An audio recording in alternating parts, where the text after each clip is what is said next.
Few men or women have made Central Texas more proud, like Doris Miller. A recipient of the Navy Cross, Miller's story of bravery during World War II is widely known these days. But that wasn't always the case. As 25 News anchor Todd Unger found out, his family is committed to making sure his name is never forgotten. It's hard to imagine it not being here.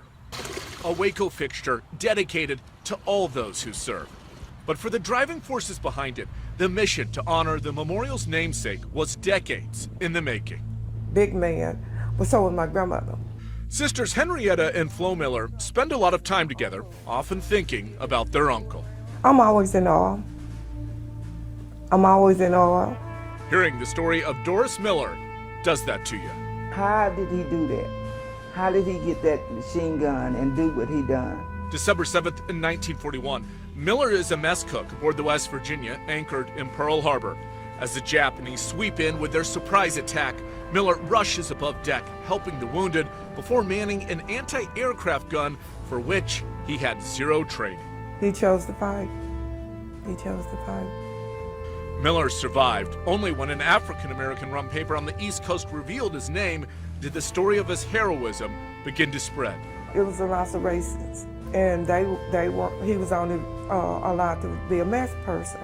So, you know, of course, when you hear about a sailor, they certainly didn't think it was him because that wasn't one of his duties. Soon, the Navy sent him to tour selling war bonds before he was again stationed in the Pacific, later killed in action. He kind of opened up the doors for others to be able to man guns and be trained in other positions other than just being in the mess hall. For nearly 80 years, his family has carried the legacy forward.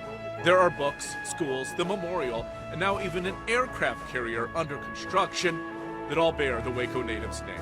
But they aren't finished. We have made a commitment amongst ourselves that we would pass down this and make sure that the younger generation is actively involved. There's a renewed effort underway to honor Miller with the Congressional Medal of Honor. It remains to be seen if that ever happens in these divided times. The family hopes one man's remarkable courage might serve as a unifying force for the country as it has for them. Go to bed every night and wake up every morning knowing this is a free world because my uncle had something to do with it. A Central Texas hero who continues to inspire all these years later.